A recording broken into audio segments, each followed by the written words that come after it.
Welcome back to Capybara Go, and today we'll talk about Knight Inheritance in the game. And it might feel like a useless thing, but there is a one way to use it, and I'll cover this in this video, so we will decide if it's worth it or not. Just like how I definitely know that your likes and subscribes worth it, so please do that to promote the video in YouTube algorithm, and let's go into it. So the Knight Inheritance is focused on two things: light spears, which are not the best skill, and counter rate, which is a pretty good as well, but not the best thing ever. So most people tend to kind of ignore it because they go either for the skeleton for the combo rate and after that switch to gust one.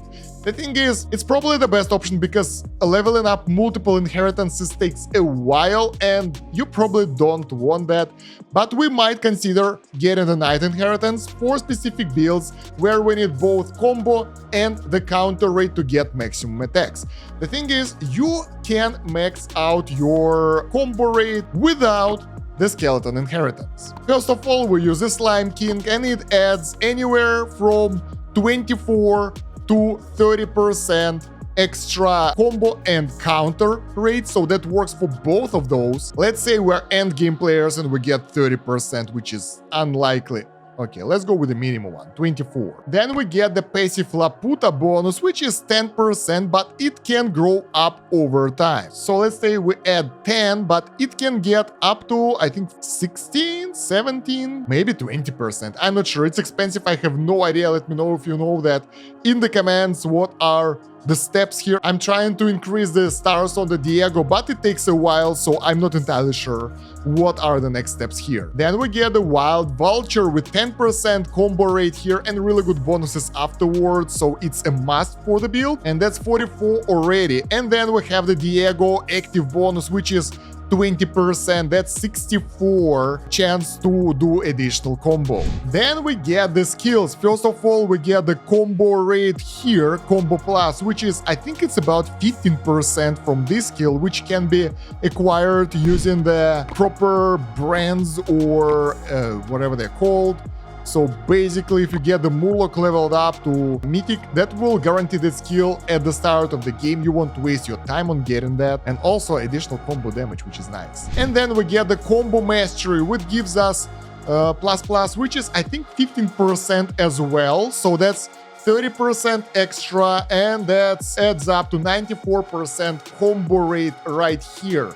And you still need Combo Mastery for extra attack from it anyway, so that's something.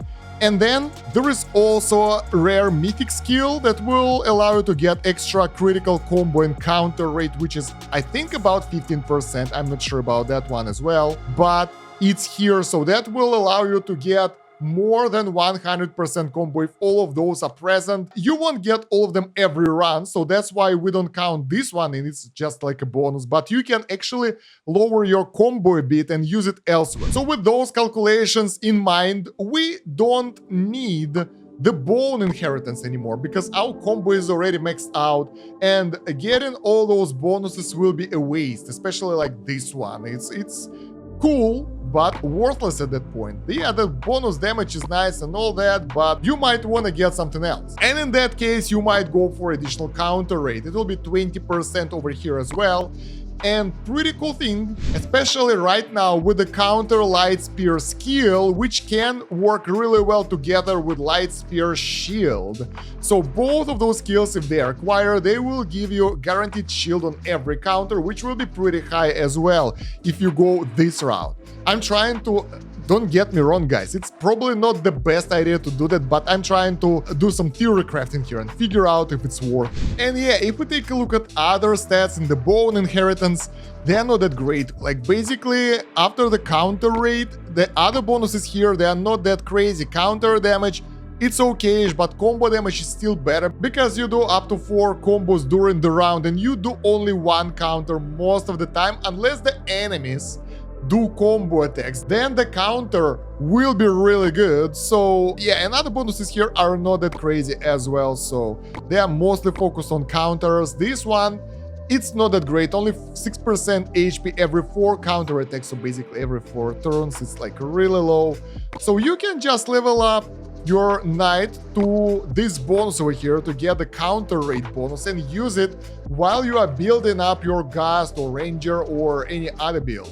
Most players will still like to get the Ghost build because the skill damage is mostly useful for, well, I guess most builds, and skill critical rate is good as well, so that should be way more beneficial. But this is the way how I can feel that we can use the Knight build, Knight Inheritance in the game, like an additional option instead of the skeleton one while we'll still building the main one. I think that's the way. But what's most importantly, I'm not done yet. Most importantly, the books are being used to upgrade the Knight of the End because, yeah, if you don't build your Knight a bit too much, you can save up a lot of those books and you can build your Knight of the End higher and higher, and it's a lot of extra stats, it's a lot of additional bonuses here, and let's see who else uses those books. Stone Guardian uses them as well, and it's another cool thing because it will give you better shield options at the start of the game, really important for survival for, I think, most builds, and then on the Mythic, increase damage when shielded, which is most of the time, and that's a global damage increase, so it's really good. And it uses the same books as well, so you can easily upgrade those guys without worrying that you are wasting the important books on something that you don't need. Most other guys, they use the bone books. Yeah, both of those, Vulture and Murloc uses the bone books, so they are not that crazy important. And I'm not sure what kind of books those guys use, so I think it's like the same stuff. We will see. But yeah, I think the best way to use those books is to level up those heroes personally.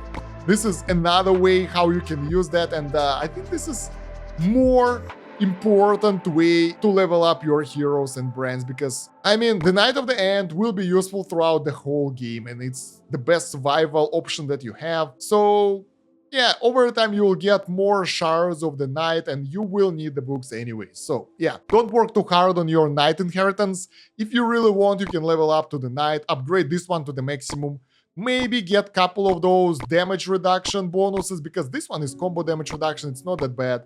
Pet damage reduction useless, skill damage reduction is really good, so you might want to go to this node and after that just abandon it and work on something else that you need for your build, which most likely a Ghost inheritance. So this is what I can tell you about the Knight Inheritance. If I missed something, let me know in the comments. I searched all the Discord for all the info. Maybe I thought that someone figured out how to use that. Right now, it's a waste of the resources most of the time, because even the light spears and the counter, they are not that great, so you can spend resources elsewhere and that will be more efficient. So yeah, let me know in the comments if there is something you can add to this build, and don't forget to like the video and subscribe to the channel to push it in the YouTube algorithm so more people can see that, so I can make more videos like that or something else that you want me to make later. By the way, let me know in the comments if you want a specific video on Capybara Go or other games that I can create. And check out the pinned comment in the video description for the links, playlist with the rest of the videos, a wiki, Discord, and something else like LD Player that you can use on your PC to play Android games. Really convenient for idle games, by the way. Other than that, thank you very much for watching. It's been Stan Kosh. Have a good one. Bye.